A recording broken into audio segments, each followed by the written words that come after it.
She was Europe's most desired princess and its most scandalous queen. She turned her bedchamber into a political salon, her lovers into pawns of war, and even wrote the first female memoir of France. Some called her a harlot, others a heroine. But history remembers her as Queen Margot, the woman who defied kings, betrayed families, and lived in the shadow of blood and fire. Before we begin, don't forget to like, subscribe, and ring the bell for more dark stories of queens, revolutions, and the secrets they tried to hide. The mid-16th century was a time of fire and steel. France was torn apart by a conflict that was not only political, but deeply spiritual: the wars of religion. On one side stood the Catholic majority, backed by Rome, the Pope, and powerful noble houses like the Guise. On the other side, the Huguenots, the French Protestants, demanded freedom to worship, inspired by the Reformation spreading across Europe. The battles were brutal. Villages were burned, churches desecrated, neighbors turned on neighbors. Between 1562 and 1598, France endured 8 wars of religion, leaving hundreds of thousands dead. At the heart of this chaos was one family, the Valois dynasty.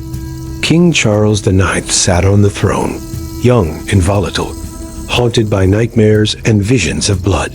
Behind him stood his formidable mother, Catherine de' Medici, a woman both feared and admired, known for her cunning, her political marriages, and her ruthless strategies. Catherine knew her family's grip on the crown was slipping. To preserve it, she turned to her daughters, and one in particular would become her most dangerous weapon: Marguerite de Valois, better known as Queen Margot.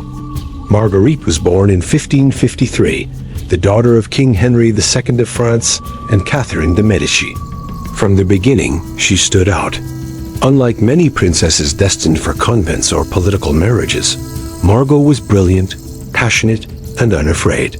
She was celebrated for her beauty, golden hair, alabaster skin, striking blue eyes that seemed to pierce through anyone who dared look too long. But it wasn't only her appearance.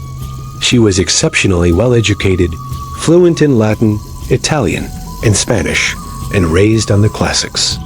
She could debate theology with bishops and recite poetry with scholars. Yet, the court of France was not a safe place for a young woman. Versailles did not yet exist. The Valois court moved through palaces like the Louvre and Fontainebleau. They were dens of intrigue, where every glance and whisper carried danger. Marguerite quickly learned that her beauty was both a gift and a weapon. At court, she attracted countless admirers, dukes, courtiers, and even foreign envoys. Among them was Henry, Duke of Guise, a powerful Catholic noble. Their romance became infamous, but Marguerite's reputation soon grew darker. Rumors spread that she entertained not only lovers, but also her own brothers. Her brother Henry, later Henry III of France, was particularly close to her, and their relationship scandalized the court. Whether the accusations were true or simply propaganda from her enemies, they stuck. The Parisian pamphlets whispered, "She is no mere princess. She is the whore of France, the shame of the Valois." But Marguerite was more than gossip. She was clever, ambitious, and knew how to use scandal as both shield and sword. Her mother, Catherine de' Medici, watched all of this carefully. To Catherine, her daughter's beauty and notoriety were not a curse, but an opportunity. If used wisely, Marguerite could be the key to peace in a fractured kingdom. And so, Catherine prepared a marriage that would change the fate of France forever. It was 1572. France was on the edge of collapse. The wars between Catholics and Protestants had raged for a decade, each battle bloodier than the last. Catherine de' Medici, ever the strategist, believed she had found the solution: a marriage. Her daughter, Marguerite de Valois, would be wed to Henry of Navarre, a Protestant prince and leader of the Huguenots. The marriage, she argued, would unite the two faiths, heal the wounds of war, and bring peace to France. But Marguerite was not consulted. At 19, she was already deeply in love with Henry, Duke of Guise. Their affair was no secret. Her brothers mocked her. Courtiers whispered behind their fans. Yet Catherine demanded obedience. On August 18, 1572, the wedding took place at Notre Dame Cathedral in Paris. The event was magnificent. Thousands of nobles, foreign dignitaries, and commoners flooded the streets to witness what was meant to be a symbol of unity. Marguerite, adorned in a gown heavy with pearls and jewels, stood at the altar. Her face, pale and cold, betrayed no joy. When the cardinal asked if she accepted Henry of Navarre as her husband, she hesitated. Silence gripped the cathedral.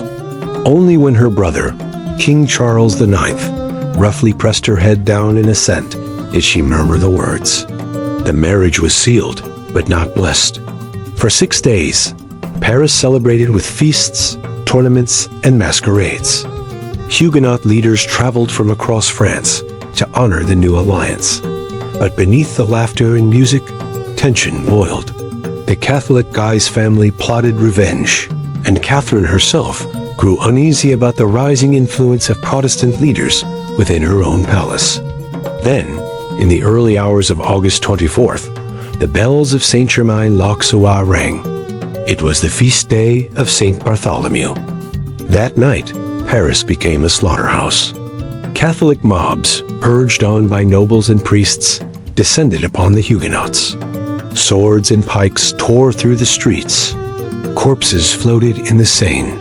Entire families were dragged from their beds and butchered. Estimates vary, but between 5,000 and 30,000 Protestants were killed across France in what became known as the St. Bartholomew's Day Massacre. Marguerite was caught in the middle. In her memoirs, she recalled being awakened by pounding at her chamber doors. A Huguenot noble, bleeding and terrified, begged her for sanctuary. She hid him beneath her bed and shielded others in her rooms, even as the floors of the Louvre ran red with blood. Her marriage, intended as a bond of peace, had instead ignited one of the darkest massacres in European history. From that moment on, Marguerite was bound to a husband she did not love and to a fate she could not escape. Chapter 4. The Queen of Lovers. Though married to Henry of Navarre, Marguerite and her husband shared little affection. Their union was political, not romantic. Henry himself was pragmatic, tolerant of Margot's independence so long as it served his ambitions. Marguerite, meanwhile, refused to be confined by the title of queen. She transformed her bedchamber into what contemporaries called a political salon. Courtiers, poets, and nobles gathered in her rooms, where discussions of politics mingled with whispers of passion. She was bold, unashamed of her desires. Her lovers included noblemen, courtiers, and even rivals of her husband. But these affairs were not merely for pleasure, they were tools of survival. Through intimacy, Marguerite secured allies, protected herself from enemies, and brokered deals that her brothers and husband could not. Pamphleteers delighted in her scandal. They painted her as a courtesan draped in jewels, surrounded by men, her bed a throne of influence. The nickname Queen Margot spread through Paris, half insult, half fascination. One chronicler sneered, "She is less a queen than the queen of lovers. She commands not with crown or scepter, but with kisses and caresses." But Marguerite herself was unapologetic. In her memoirs, she described passion not as sin, but as power. Her lovers, she claimed, were not mere men, but instruments of history, conduits through which she shaped the fate of France. Yet scandal has its price. Her husband Henry grew wary of her influence. Her brothers saw her as a rival. Enemies spread ever darker rumors, incest, debauchery, betrayal. In a kingdom already drowning in blood, Marguerite became a symbol of excess, both admired and despised. And yet, beneath the silk and scandal, she was also deeply human. Letters reveal her profound capacity for love, her grief at betrayals, her longing for freedom in a world where women were pawns. Marguerite was no saint, But she was no simple sinner either. She was a queen playing the only game allowed to her, and she played it better than most. For a time, Marguerite thrived in scandal, but fortunes shift quickly in a kingdom poisoned by suspicion. Her marriage to Henry of Navarre grew colder. Though bound in name, they lived separate lives. Henry pursued his own lovers and military campaigns, while Marguerite remained at court, caught between Catholic brothers and her Protestant husband. When her brother Henry III ascended the throne in 1574, he saw Marguerite not as an ally, but as a threat. Her influence, her lovers, her independence, these unsettled him. Their relationship soured into open hostility. In 1582, she was implicated in plots against her husband, accused of conspiring with Catholic factions to undermine him. Though the evidence was thin, the rumors destroyed what remained of their union. Henry of Navarre tolerated much, but not betrayal. By 1586, Marguerite was imprisoned in the fortress of Usen, a crumbling castle in the rugged hills of Auvergne. For nearly 20 years, she lived in semi-exile, cut off from Paris, from power, and from the man who would one day become King of France.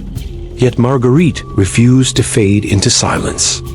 From her lonely tower, she maintained correspondence with nobles, courtiers, and intellectuals. Even stripped of crown and court, she clung to her identity as a queen. It was during this exile that Marguerite undertook her most audacious act, not a scandal of the flesh, but of the pen. She began to write her memoirs, a rarity in the 16th century, and almost unheard of for a woman, especially one of royal blood. On parchment, she poured out her story, her childhood at court, her marriage of blood, her lovers, and her betrayals. But she also chronicled the deeper truths of her age, the hypocrisy of kings, the savagery of religious war, the suffocating chains of patriarchy. Her words were sharp, unapologetic, and subversive.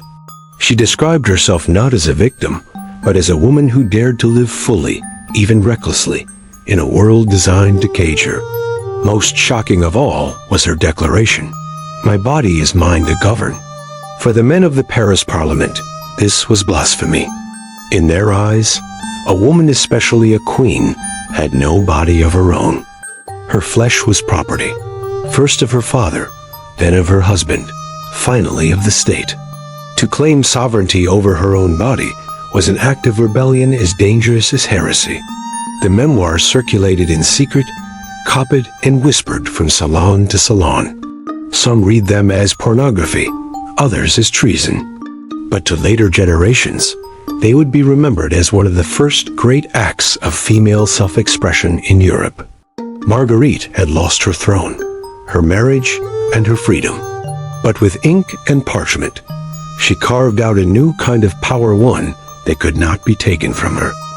In 1605, after years in exile, Marguerite was finally allowed to return to Paris. By then, her estranged husband Henry of Navarre had become Henry IV, King of France, founder of the Bourbon dynasty. Their marriage was annulled, and Henry remarried to secure heirs. But Marguerite, though no longer queen, re-emerged as something else. A matriarch of influence, patron of the arts, a survivor of her own legend. She filled her Parisian residence with poets, philosophers, and musicians. The same wit and charm that once turned her bedchamber into a political salon now transformed her home into a hub of culture. Young nobles, artists, and thinkers flocked to her gatherings, captivated by the scandalous queen who had defied her age. When she died in 1615, she left behind no crown, no dynasty, but a story that refused to be forgotten. Her contemporaries remembered her with both venom and awe. To some, she was a libertine who disgraced the throne. To others, she was a woman who lived as men did, boldly, freely, dangerously. Writers like Alexandre Dumas later immortalized her in his novel La Reine Margot, blending fact and fiction into a tale of passion and blood. In modern times, Films and scholarship have recast her not merely as a scandalous lover, but as a proto-feminist voice, crying out against the constraints of her world. Marguerite de Valois remains a paradox. Sinner and saint, victim and rebel, princess and prisoner.